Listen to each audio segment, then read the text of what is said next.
Բարև ձեզ, հորիզոնը շարունակում է իր աշխատանք ուղի եթերում, մայիսի 6-ն է, չորեքշաբթի։ Ազգային ժողովի նախագահ Ալեն Սիմոնյանը այսօր լրագրողների ճեպազրույցում անդրադարձել է Եվրոպական քաղաքական գագաթնաժողովի շուրջ Ռուսաստանի արձագանքին, Ադրբեջանի նախագահ Իլհամ Ալիևի հեռավար ձևաչափով մասնակցությանը և նրա հնչեցրած հայտարարություններին։ Հայաստանը ազատ երկիր է և քաղաքական կախվածություն չունի, նշեց ազգային ժողովի նախագահ Ալեն Սիմոնյանը, պատասխանելով հարցին, թե Երևանում կայացած գագաթնաժողովի ժամանակ եվրոպացիների հնչեցրած տեսակետները արդյոք չեն բարդացնի Ռուսաստանի հետ հարաբերությունները։ Սիմոնյանը պարզաբանեց, հիշեցնելով, որ երբ մենք պատերազմում էինք Ադրբեջանի հետ, այդ ընթացքում Ռուսաստանը զենք էր վաճառում Ադրբեջանի, դաշնակցային հարաբերությունների մեջ էր, և դա հիմնավորում էր իր ինքնիշխանությամբ։ Ըստ նրա, Հայաստանը նույնպես առաջնորդվում է սեփական շահերով և Ռուսաստանի հանդեպ որևէ քայլ չի անում, այլ իր անվտանգությունն ու քաղաքական ուղղությունն է պահում, չեզոքացնելով կախվածությունը։ Մենք անկախություն ենք ունեցել քաղաքական իմաստով։ Մենք մինչև 18 թվականի անկախություն չենք ունեցել, իսկ 20 թվականից հետո հաշվի առնելով այն, որ մենք տեսանք, թե ինչ տեղի ունեցավ, Լեռնային Ղարաբաղի ժողովուրդը տեսավ, թե ինչ տեղի ունեցավ, երբ որ դաշնակիցը մեզ առնվազն մենակ թողեց։ Մեր նախագահական ընտրությունները անցել են կեղծիքներով եւ հələ կենտրոնական ընտրական հանձնաժողովը չհայտարարած արդյունքները Ռուսաստանը շնորհավորել է, նշանակել է ստեղ նամեսնիկ։ Մեր ուժայինների մեծ մասը ղեկավարները ճշտվել են այդ երկրի հետ։ Անդրադառնալով հարցին, թե ինչու Հայաստանը չի արձագանքում Իլհամ Ալիևի հայտարարություններին, որտեղ նա հայ գերիներին անվանել է ռազմական հանցագործներ, իսկ արցախցիներին սեպարատիստներ, Ալեն Սիմոնյանը նշեց, Հայաստանն արձագանքել է այնքանով, որ Ադրբեջանի նախագահը ելույթ է ունենում, խոսում է Հայաստանի հետ խաղաղության մասին, ունի խաղաղության պայմանագիր եւ առևտուր է անում։ Նիկոլ Փաշինյանը այն մարդն է, որը ամեն տարի, ամեն ամիսը մեկ ինչ-որ գործողության հետևանքով մարդ է վերադասնում Հայաստանի Հանրապետություն։ Մենք չենք, ասենք, գլուխ գովում, բերան ծռում, ինչ-որ մեկին փորձում լավը թվալ, չգիտեմ, քաղաքականության մեջ տղամարդ խաղում։ Մենք գործ ենք անում, եւ այդ գործի հետևանքը այն է, որ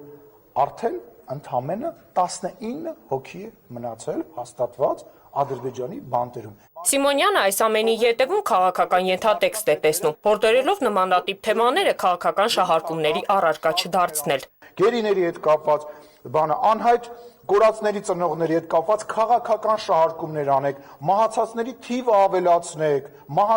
թիվը ավելացնեք, չգիտեմ, ամենի մահի վրա, չգիտեմ, դժբախտության վրա աչոք հավաքեք, հերիք աչոք հավաքեք, մարդկանց ցավի վրա հերիք եղավ թողեք հայ ժողովուրդը ապրի։ Եզրափակելով զրույցը Սիմոնյանը ընդգծեց, որ իր համար խաղաղության չափորոշիչը հայ տղաների չզոհվելն ու իրար նկատմամբ քաղաքական ագրեսիվ հայտարարություններ չանելն է։ Լուիզա Սարգսյան, Հորիզոն։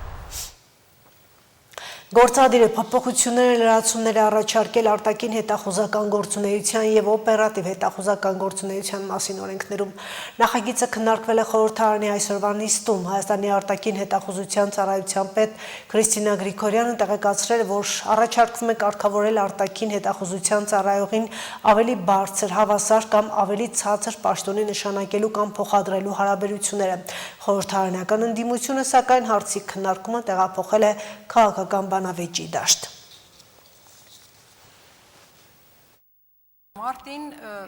երկրի վարչապետը Նիկոլ Փաշինյանը հայտարարեց, որ եթե առաջիկա ընտրություններում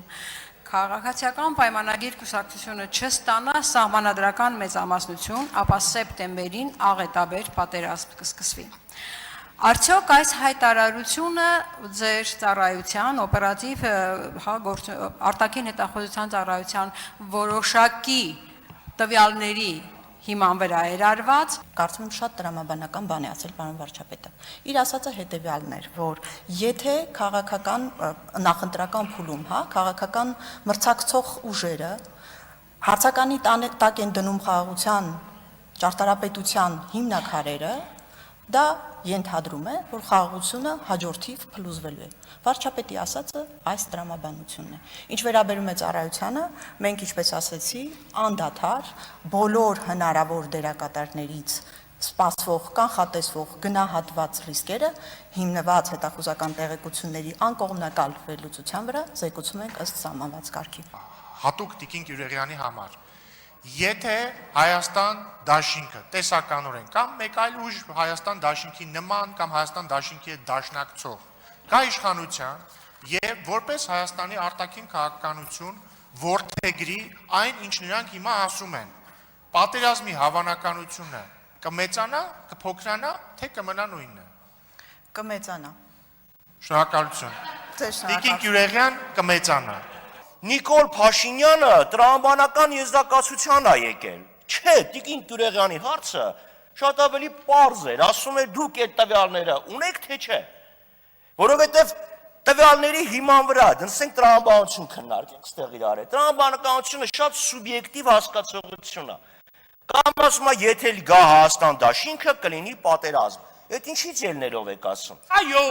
ուրիշների որդիների կյանքի գնով գնալու եք Ղարաբաղը հետ բերելու գործընթացին, բայց ուրիշների որդիների կյանքի գնով, որտեղ ձեր խմբակցության ղեկավարի տղեն, էլի գնալու է ինչ որ հետաքրքիր պահից ծառօրինակ վիրավորում ստանալու ու գնալու է։ Ձերոնցից ոչ մեկի որդիները այդ պատերազմներում չեն կռվելու։ Ձեր առաջնորդի թորներն էլ Ամերիկայում են ոնց ծնվել, տես է ծնվելու։ Պարոն Ալեքսանյան, ձեր հարցինի պատասխան ասեմ։ Այ եթե ձեր հանձնաժողովը 3 տարի ճգնելուց հետո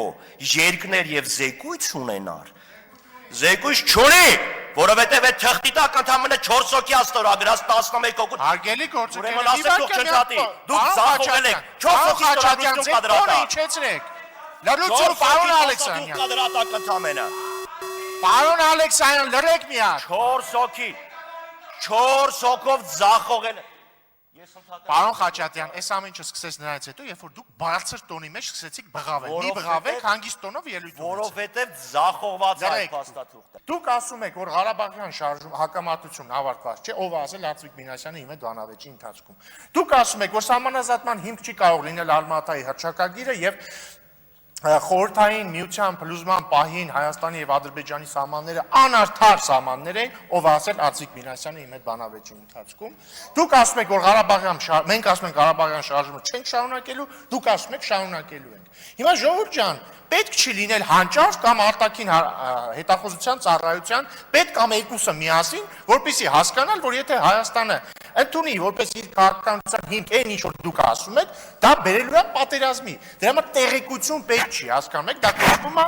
վերլուծություն, դա կոչվում է պատճառական հետևանքային կապերի վերհանում եւ դրա հիման վրա ապագայի պրոյեկտում, ունակություն, որից դուք զուրկ եք։ Պատճառ-հետևանքային կապերին անդրադառնանք։ Դե եթե կան այսքան հանճարեղ իմաստուններ,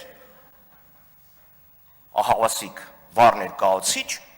հենա ինչի եք այս մարմինը պահում։ Փող եք ծախսում, մարդիկ գաղտնա լսում են, բյուջե, հենա նստեք իմաստուններով, վերլուծություն արեք էլի, բրծեք։ Ինչ ինֆորմացիա, ինչ ծառայություն, իմաստուններով նստեք որոշեք։ Այս մարդուն էլ ուղարկեք մարդու իրավունքները կպաշտպանի, մինչև այդ մարդու իրավունքներով եք զբաղվում։ Դուք մանտրայի պես կրկնում եք արդեն տարիներ շարունակ, որ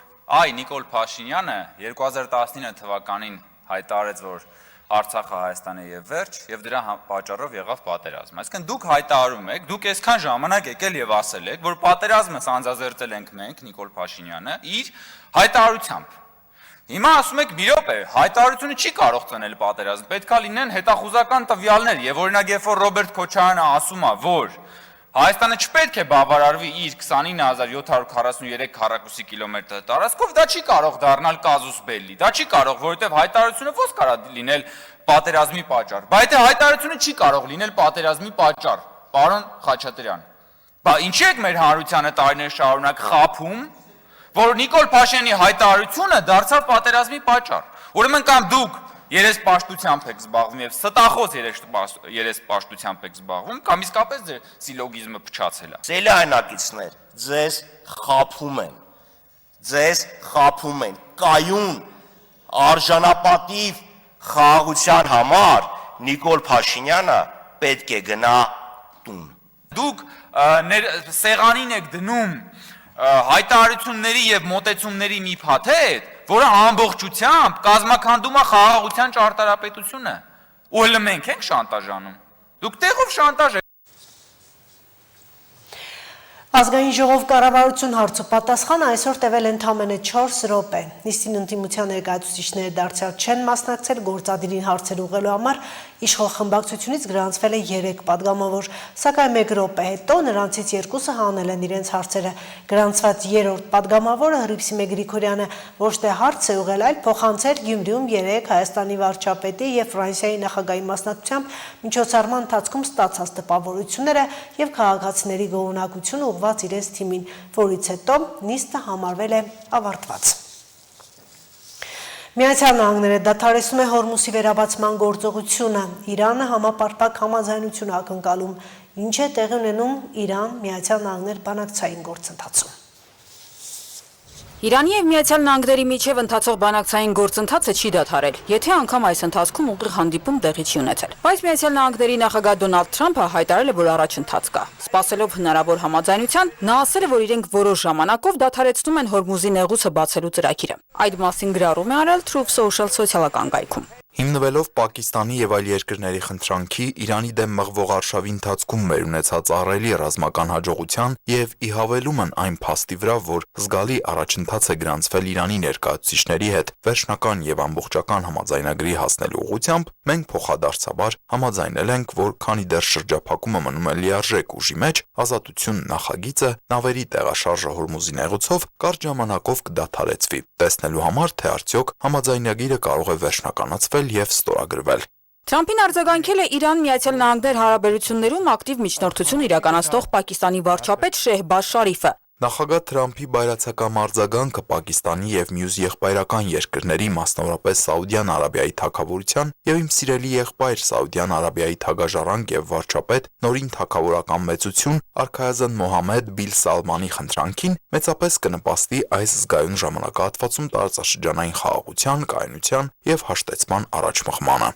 Վարչապետը հույս է հայտնել, որ ներկա թափը կհանգեցնի տևական համաձայնագրի, որը կապահովի հարատև խաղաղություն ու կայունություն տարածաշրջանի համար։ Իրանի արտաքին գործերի նախարար Աբբաս Արաղչին, որն այս օրերին գտնվում է Չինաստանում, արձագանքել է Թրամփին։ Նա ասել է, որ իրենք կընդունեն միայն համապարփակ ու արդարացի համաձայնագիր։ Մենք կանենք մեր լավագույնը բանակցություններում մեր օրինական իրավունքներն ու շահերը պաշտպանելու համար։ Մենք ընդունում ենք միայն արդար եւ համապարփակ համաձայնագիր։ Զուգահեռաբար Միացյալ Նահանգները բանաձև է ներկայացրել ՄԱԿ-ի անվտանգության խորհուրդ, որը վերաբերում է Հորմուզի նեղուցի բացմանը։ Բայց արդյոք Միացյալ Նահանգները կստանա ՄԱԿ-ի անվտանգության խորհրդի մշտական անդամների աջակցությունը։ Կարծում եմ Չինաստանի եւ Ռուսաստանի շահերից է բխում, որ այս բանաձևն անցնի եւ Իրանի վրա ճնշում գործադրվի, որովհետեւ նրանց շահերին չի համապատասխանում տեսնել, թե ինչպես են միջազգային ջրային ուղիները, այդ թվում Հորմուզի նեղուցը, փակվում եւ տնտեսական քաոս առաջացնում աշխարհի տասնյակ երկրներում։ Ըստ Ռուբիոյի Ռուսաստանի եւ Չինաստանի շահերից է բխում Հորմուզի նեղուցի շուրջ ՄԱԿ-ի անվտանգության խորհրդի բանաձևի ամերիկյան նախագծին աջակցելը։ Ինչ վերաբերում է հնարավոր վետոին, ապա Ռուբիոն ասել է, որ իրենք որոշ փոփոխություններ են արել տեքստում եւ չեն ցանկանում, որ վետո դրվի։ Քրիստինա Լագուլյան, Հորիզոն։